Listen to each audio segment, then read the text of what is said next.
when the families appear. But let's start with the aid situation. Sam Rose is the Director of UNRWA Affairs in Gaza. He is currently here in London at the moment. Sam, it's good to see you again. I know you've not been there for a few months in Gaza, but tell me what you've heard about the amount of aid that's been going in over the weekend. Absolutely, and good to be on again, Christian. Look, we've not been seeing the surge in aid that we'd hoped for and that we'd expected, and that's needed to meet the desperate conditions that the population are facing. And so very little right now is coming in. We're ready to go. My organization, UNRWA, we have enough food waiting on various border points to feed the entire population for 3 months. We also have, shelter supplies, so tents, blankets, tarpaulins for hundreds and hundreds of thousands of people. We knew that the situation would be fragile, but it's really, really disappointing that we've come to this so soon after the ceasefire agreement was reached. We really need these issues to be resolved and for this surge in aid to happen to meet the needs of the population. Obviously, the situation changes day to day, and we'll talk about the obstacle in a second. But if the Rafah crossing is closed tomorrow and only 300 trucks are allowed in instead of 600, what does that mean to the aid operation on the ground? Well, look, it certainly means that there's more aid getting in than has been getting in over the past several months. So at least it is something, but it's about half of what we have said we need. And look, we cannot just measure the humanitarian response in terms of the number of trucks that come in. It's all the restrictions that go alongside that. So no commercial supplies will be coming. People will be reduced to relying on what aid agencies have outside. There'll be no cooking gas coming in. So a family might receive a parcel of food if they're lucky, but they will have no means to cook it. They'll be reduced to finding, bits of wood, pallets, or plastic in some instances, just to prepare that food for their families. But there's also the psychological and psychosocial toll that this puts on people and the range of complex emotions that everyone is going through right now. The initial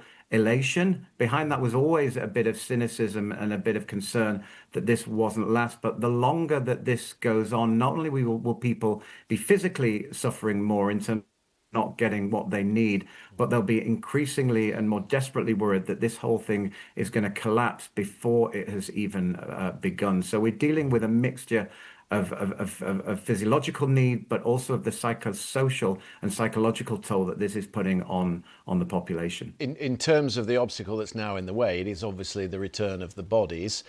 Hamas doesn't control all the territory, 50%, and as we just spelt out, there's a lot of rubble. 90% of the buildings in Gaza City destroyed.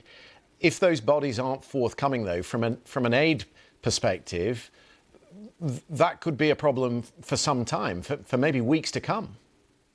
I mean, it really could be a major problem for a long, long time, like you say. And then the political will and the goodwill that has been built up over the past few days will gradually recede. And with every passing day that this isn't sorted out, there's an increased risk that we will slide back into the horrors that we've seen for the last couple of years. I can't speak, Christian, to what it is that is holding this up, but we do know from other conflicts, including the troubles in Northern Ireland, that it can be very difficult to find the remains of some of these of bodies that have been killed over a long period, particularly in an environment like Gaza, where as you said, almost 50% of the the territory is out of bounds for Palestinians to move into safely, and the amount of rubble, the amount of destruction. This has been the largest destruction of any urban environment for several decades over such a short period of time. So Gaza is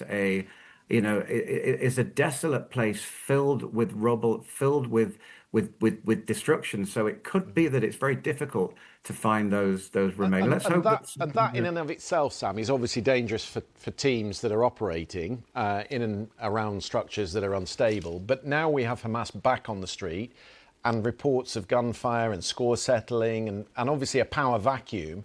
So what is the advice to people who are working for you, trying to get the aid out?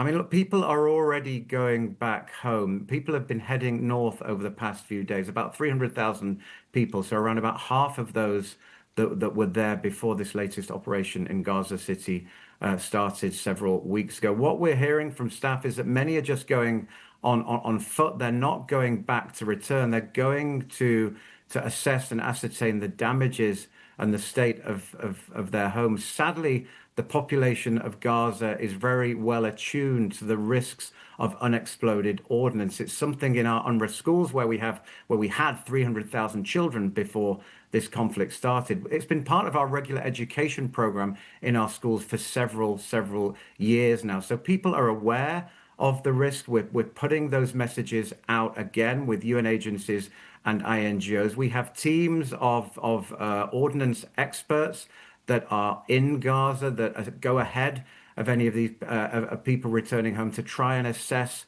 critical infrastructure. But the scale of the task ahead of us is immense. We're talking large buildings in Gaza City, 20-story buildings, massive complexes in some cases, in some of my organization's buildings and hospitals, etc. So it's a long and arduous and very risky task. And as you say, this is happening when at a moment when law and order is increasingly fragile on the streets of Gaza. Sam, it's good to talk to you. For the moment, thank you very much for that. Let's bring in